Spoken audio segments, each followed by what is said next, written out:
هلمند لا هم د جګړې تود ډګر. مرکز لښکرګاه ته څیرمه ځینې سیمې اوس هم په جنګ کې سوځي چې ډیری قربانیان یې د تل په څیر ښځې او ماشومان دي. دا هلمندۍ ښځې له خپلو جګړه ځپلو سیمو د اوربند او سولې له نارو سره مرکز لښکرګاه ته راټولې شوي دي.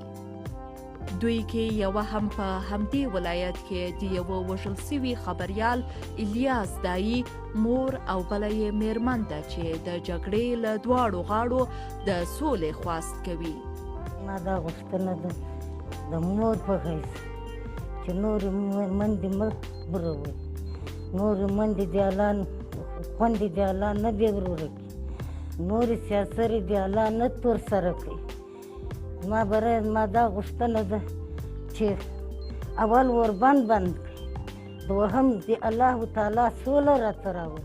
نوم مې محرومه ده او دغه دی دا زه خپله یو ورور مې د لاس ورکړی دی د هلمند په ولایت کې سنګین، او دغه دی خپله مور مې ده، یو خور مې ده او زه یم، یوه ورېره مې ده، یتیمه ورېره مې ده چې پلار یې شهید شوی دی او بې سرپرسته یو. حتی داسې ځای هم نه لرو چې ژوند پرې کوو. زموږ د یو قریبانو کور دی، هلته ژوند کوو. طالبانو ورونو څخه دا غواړم چې دایمي اوربند وشي او زموږ هغه غونډه چې په دوحه کې ده په ښه توګه کامیابه شي. په دې چې بلانو ډېر جنګ و ځپلي خلک وي، ډېر جنګ دی. د سولې او اوربند دا ناره د هلمند له کلیو پورته او بیا د افغانستان هرې برخې ته رسېدلې ده. که د شان ساري یم د خوست ولایت نه، لکه څه ډول چې تاسو وینئ ډېر وخت کېږي په قطر کې د سولې خبرې روانې دي. سوله خو د ټولو افغانانو ارمان دی، د ټولو وګړو د ټولو انسانانو ارمان دی. خو دا چې په سوله کې ښکېلی غاړې په دې معضلات کې ګټې لټوي، هغه شان سولې ته موږ په هغه وخت کې نشو رسېدلی. تر دې پورې دوی شخصي ګټې په سوله کې لټوي. زما نوم نجیب الله دی، د کابل یو تن اوسېدونکی یم. د جنګ د دواړو غاړو څخه غواړم چې ژر تر ژره یو تلپاتې اوربند وکړي. یو شی مو غوښتنه دا ده له دواړو ډلو نه چې باید بین الافغاني مذاکرات جدي ونیسي او دې ته وخت ورنکړي چې نور بیروني کړۍ په دې کې لاسوهنه وکړي. د جګړې تاو له سویل نیولې تر مرکز او شمال پورې رسیږي.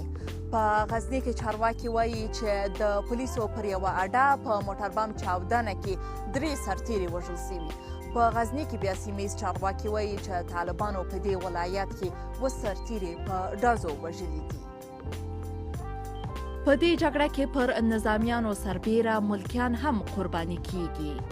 د بشري حقونو خپلواک کمیسیون وایي له 2009 کال راهیسې د سږني کال تر اکتوبره پورې 92,114 ملکیانو ته مرګ ژوبله اوښتې چې پکې نږدې 40,000 وژل شوي او څه باندې 60,000 یې ټپیان دي.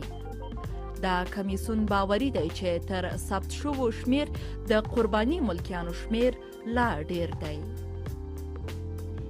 اوس د ټولو افغانانو سترګې دوحه کې د دواړو خواوو دغو مرکچي پلاوو ته دي چې د جګړې اور ګل کړي.